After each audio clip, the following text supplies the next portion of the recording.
जय श्री सीताराम। वर्ष 2022 कैसा जाने वाला है? वार्षिक राशिफल क्या होने वाला है? और यदि आपकी राशि मीन है तो आपको कहां पर सौगातें मिलने वाली है, कहां पर सावधानी बरतने के संकेत मिलने वाले हैं? जीवन के विभिन्न महत्वपूर्ण क्षेत्रों में क्या आपका हाल होगा इस वर्ष 2022 में, इस बारे में आज के इस वीडियो में हम बात कर रहे हैं। मैं फिर से दोहरा दूं, यह आज का वीडियो मीन राशि के लिए है। यदि आपकी राशि मेष से लेकर कुंभ तक कोई सी भी मीन नहीं है तो यह वीडियो आपके लिए नहीं है। आपके लिए भी एक पृथक अलग से वीडियो उपलब्ध है। आप चाहें तो इसे यूट्यूब, फेसबुक या इंस्टाग्राम कहीं पर भी जाकर के देख सकते हैं। विभिन्न क्षेत्र जो कि महत्वपूर्ण होते हैं जीवन में, जैसे नौकरी, व्यवसाय, प्रोफेशन, धन संपत्ति, आर्थिक स्थिति, पारिवारिक स्थिति, स्वास्थ्य, पढ़ाई लिखाई और फिर उपाय या आध्यात्मिक जगत की बात करें तो यही जीवन के विभिन्न क्षेत्र होते हैं और बड़े इंपॉर्टेंट महत्वपूर्ण क्षेत्र होते हैं जिनके इर्द गिर्द हम सभी का जीवन जो है वो घूमता रहता है।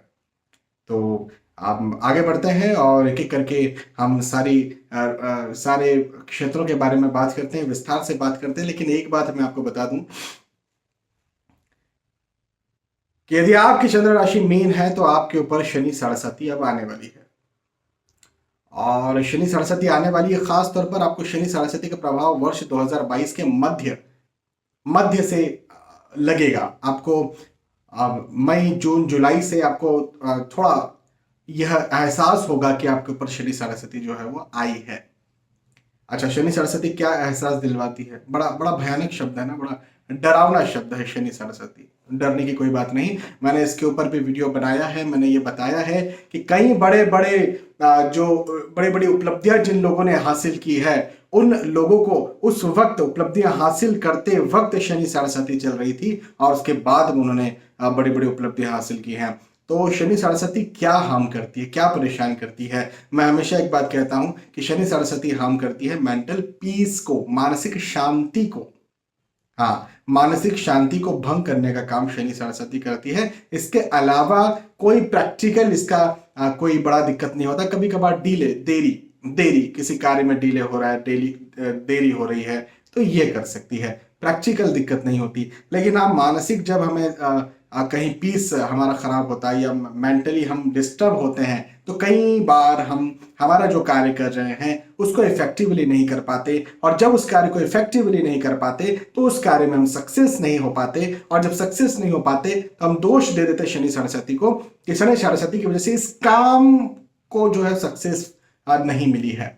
जबकि वो उसने मेंटल पीस केवल डिस्टर्ब किया था। हम यदि उसे सहन कर पाते, हमारा मेंटल प्रेशर यदि हम इतना सहन करने वाला रख पाते तो कहीं ना कहीं हम उन कार्यों में सफल हो सकते थे या हो सकते हैं। तो मेरा सीधे सीधे तौर पर आप सभी को कहना यह बनता है कि शनि सरस्वती से डरने की, घबराने की जरूरत नहीं है।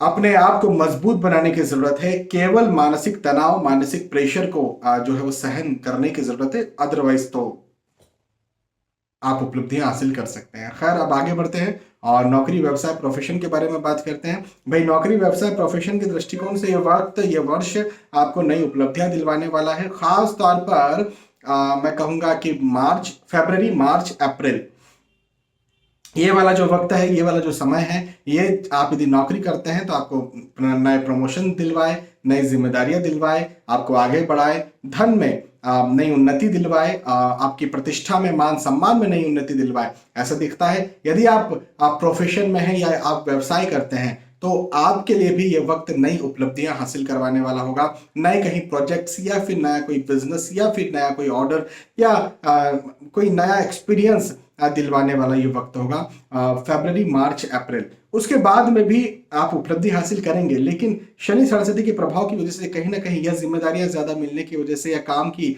अधिकता की वजह से, परिश्रम अधिक होने की वजह से थोड़ा प्रेशर आपको जो है वो आ सकता है दिमाग पर। और प्रेशर, तनाव, चिंता की वजह से आप थोड़े परेशान हो सकते हैं। लेकिन मैं फिर कह रहा हूं कि आपको एक उदाहरण के तौर पर मैं बताता हूं, यदि आप नौकरी करते हैं, आपको फरवरी मार्च या अप्रैल में प्रमोशन मिल गया, नया प्रोजेक्ट मिल गया, अब शनि सरस्वती फिर लगी आपको, तो आपके ऊपर प्रेशर आया।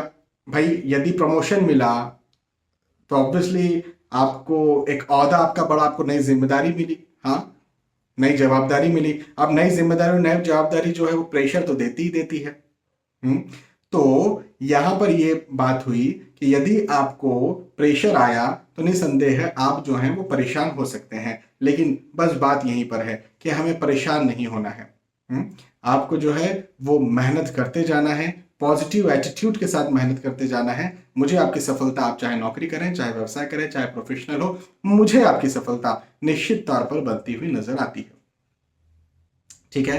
आर्थिक दृष्टिकोण से धन संपत्ति के बारे में भी यदि हम बात करते हैं तो मैं ये कहूंगा कि आपकी आर्थिक स्थिति में कहीं ना कहीं इजाफा होने वाला है। ये आर्थिक स्थिति आपकी मजबूत होने वाली है, और मजबूत आर्थिक स्थिति की वजह से आप जो है नए निवेश भी कर सकते हैं, या जैसे भूमि में निवेश करा, या फिर मकान में निवेश किया, शेयर मार्केट में निवेश किया, तो आप ये कर सकते हैं। कोई दिक्कत नहीं। लेकिन मेरा कहना बस ये बनता है कि शनि महाराज जो है वो डिले को, देरी को रिप्रेजेंट करते हैं, तो देरी वाले निवेश करें। इसका क्या मतलब? इसका मतलब लॉन्ग टर्म के निवेश, मैंने ऐसे निवेश आपने किए जिसे आप बहुत दूर या बहुत देरी में जाकर के जिनके रिटर्न एक्सपेक्ट कर रहे हैं, ऐसे निवेश की मैं आपको सलाह यहाँ पर दूंगा।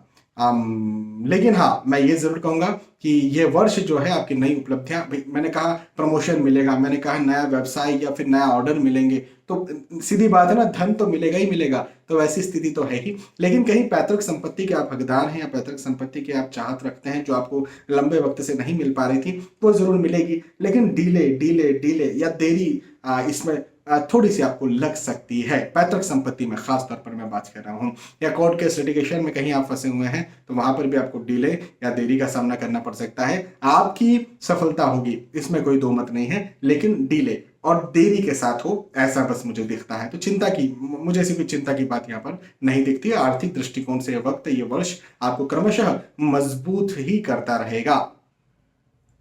इसी के साथ साथ जब हम स्वास्थ्य की बात करते हैं, तो मैं थोड़ी देर पहले ये बात कही कि मेंटल प्रेशर, जब मेंटल प्रेशर होता है, मानसिक तनाव या मानसिक दबाव होता है, तो कहीं ना कहीं कई बार हमारा स्वास्थ्य जो है वो खराब होता है, हम चिंता करने लगते हैं, तो साइकोलॉजिकली तो हमारा स्वास्थ्य खराब होता है। लेकिन कई बार कई सारे लोगों को सर दुखना, माइग्रेन, या फिर न्यूरोलॉजिकल प्रॉब्लम्स, या फिर पेट की, कई लोगों के साथ ऐसा होता है जो बहुत ज़्यादा चिंता करते हैं, उन्हें पेट, डाइजेस्टिव सिस्टम संबंधी समस्याएं पैदा हो जाती हैं, या फिर जो जो स्किन रैशेस वगैरह होते हैं, बालों का झड़ना, इस तरह की स्थितियां जो है, चर्म रोग जो है वो पैदा हो जाते हैं। तो ये स्थितियां कहीं ना कहीं बन सकती है, खासतौर पर यदि आप डायबिटिक पेशेंट हैं या फिर आप कार्डियक पेशेंट हैं, तो भी ज़्यादा चिंता या तनाव करने की वजह से ये स्थितियां या ये बीमारियां जो हैं आपकी बढ़ सकती हैं। तो मेरा सीधे सीधे तौर पर कहना यहाँ पर आपको ये बनता है कि अपनी चिंता तनाव को कम करने का, खत्म करने का प्रयास करें। आप कैसे करें?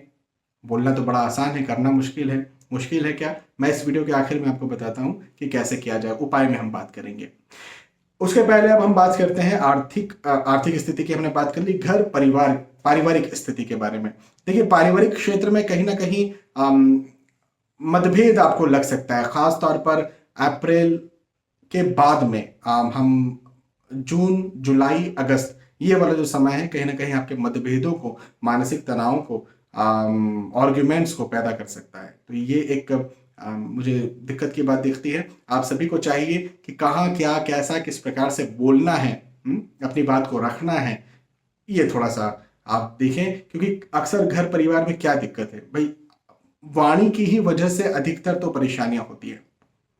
घर या परिवार में वाणी की ही वजह से परेशानी होती है। यदि कोई बहुत मीठी वाणी से बात घर परिवार में कर रहा है तो क्यों परेशानी होगी? तो अधिकतर परेशानी, मैं हमेशा नहीं कह रहा हूं, लेकिन अधिकतर परेशानियां जो हैं वो वाणी की वजह से होती है। तो अपनी वाणी को मीठा आप बनाने का काम करें। अच्छा, कई बार होता है कि जब हम चिंता में होते हैं, तनाव में होते हैं, प्रेशर में होते हैं, तो कई बार हम झल्ला जाते हैं और ऐसा बोल जाते हैं जो कहीं बार जो है बुरा लग जाता है हमारे घर या परिवार के सदस्यों को। तो थोड़ा सा मन को शांत भी आप रखेंगे तो भी आपके लिए अच्छा होगा, आपकी पारिवारिक स्थिति के लिए अच्छा होगा। लेकिन ओवरऑल वर्ष तो जो है वो अच्छा जाएगा। और खासतौर पर मैं कहूँ तो वर्ष के आखिर में मांगलिक प्रसंग, मांगलिक कार्य के योग भी मुझे यहाँ पर बनते हुए नजर आते हैं। वर्ष के आखिर का मतलब नवंबर दिसंबर, इस समय मांगलिक कार्य, मांगलिक प्रसंग के योग हैं। और निसंदेह मांगलिक कार्य, मांगलिक प्रसंग होता है तो घर परिवार में जो है वो स्थितियां बड़ी अच्छी हो जाती हैं, खुशनुमा हो जाती हैं, है ना। तो आखिर आखिर में तो स्थितियां बहुत अच्छी होंगी, लेकिन बीच में, मध्य में, वर्ष के मध्य में कहीं ना कहीं मतभेद या आर्ग्यूमेंट्स की स्थितियां हैं, जिसको आपको देखना चाहिए, संभालना चाहिए।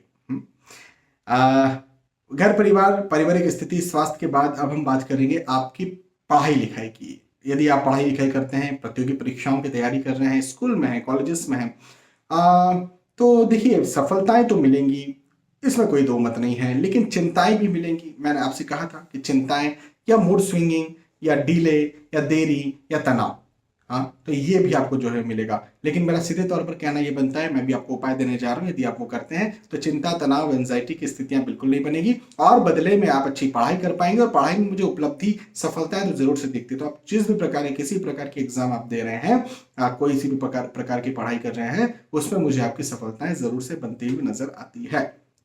तो चिंता की कोई बात नहीं। तो यहाँ पर हमने नौकरी, व्यवसाय, प्रोफेशन, आर्थिक स्थिति के बारे में बात की, हमने बात की आपके घर परिवार के बारे में, हमने बात की आपके स्वास्थ्य के बारे में, पढ़ाई लिखाई के बारे में। मुझे लगता है इसी के इर्द गिर्द जो है वो जीवन घूमता रहता है। अब बात करते हैं उपाय के बारे में, आध्यात्मिक क्षेत्र के बारे में। क्या करना है? सबसे पहले नंबर पर तो ये कि मेडिटेशन करने का प्रयास करें। मैंने कहा था ना कि चिंता, तनाव को कम करने का क्या रास्ता है। बोलना तो बड़ा आसान है, करना मुश्किल है। जो मेडिटेशन करते हैं, दिन में 15 मिनट भी यदि मेडिटेशन कर लें, बहुत है, सफिशियंट है 15 मिनट। मतलब 5 मिनट का मैं तो कहूँगा मेडिटेशन भी सफिशियंट है, लेकिन 15 मिनट का भी सफिशियंट है यदि आप करें तो। और बेसिक मेडिटेशन करें, बहुत डीप यदि आप जा सकते हैं जाइए, मैं उसके लिए मना नहीं करूँगा, लेकिन आपको ज़्यादा मेडिटेशन नहीं आता है, बेसिक मेडिटेशन करिए, वही आपकी चिंता, तनाव को कम करेगा, आपको मेंटली बहुत पीस देगा, बहुत शांति देगा। और उसकी वजह से कहीं ना कहीं शनि सरस्वती के प्रभाव में कमी देखने को मिलेगी। चूंकि आपकी मीन राशि है, मीन राशि के स्वामी जो होते हैं वो गुरु होते हैं, हाँ। तो मेरा आपको सीधे तौर पर कहना ये बनता है कि यदि आपने गुरु नहीं बनाए, देखिए हमारे शास्त्रों ने कहा है गुरु बिना गति नहीं। तो यदि आपने गुरु नहीं बनाए हैं तो गुरु जरूर से आपको इस वर्ष बनाने चाहिए, और गुरु बना करके जो गुरु कहते हैं उनको भी आपको फॉलो करना चाहिए। पीपल के पेड़, पीपल के पेड़ की पूजा करना, पीपल के पेड़ की रोज परिक्रमा करना, पीपल के पेड़ के रोज दर्शन करना कम से कम। और यदि जल चढ़ा दें तो बहुत अच्छी बात है। तो पीपल के पेड़ को जल चढ़ाना, और रोज नहीं चढ़ा सके तो कम से कम गुरुवार के दिन पीपल के पेड़ को जल चढ़ाना, उनकी जो है वो 11 परिक्रमाएं करना, अपनी मन, अपने अपनी जो मनोकामना है वो मांगना आपके लिए बहुत अच्छा होगा। तो मेरा सीधे तौर पर कहना आप सभी से बनता है कि इतना सा आसान सा उपाय यदि आप करते हैं तो आपको बड़ा राहत अपने कार्य क्षेत्र में, अपने घर परिवार में, अपने स्वास्थ्य में, अपनी पढ़ाई लिखाई में देखने को मिलेगी। तो यहाँ पर हमने मीन राशि की बात की, और हमने सारी राशियों के राशिफल जान लिए हैं। अब मैं फिर से एक बार दोहरा दूं, यदि आप दूसरी राशियों के राशिफल भी जानना चाहते हैं तो निसंदेह आप जो हैं वो इंस्टाग्राम, यूट्यूब या फेसबुक कहीं पर भी जा करके उन राशिफल को देख सकते हैं। इवन आप फेसबुक और यूट्यूब पर तो आपको इसकी प्लेलिस्ट भी अलग से मिल जाएगी, आप पृथक अलग से एक प्लेलिस्ट है। इंस्टाग्राम पे प्लेलिस्ट का ऑप्शन नहीं है, अदरवाइज वहां पर भी दे दिया जाता, लेकिन फेसबुक, यूट्यूब पर प्लेलिस्ट भी अवेलेबल है, आप वहां पर जाकर के भी इन्हें देख सकते हैं। बहुत बहुत धन्यवाद आपका। आने वाले वीडियोस में फिर मिलते हैं, तब तक के लिए जय श्री सीताराम।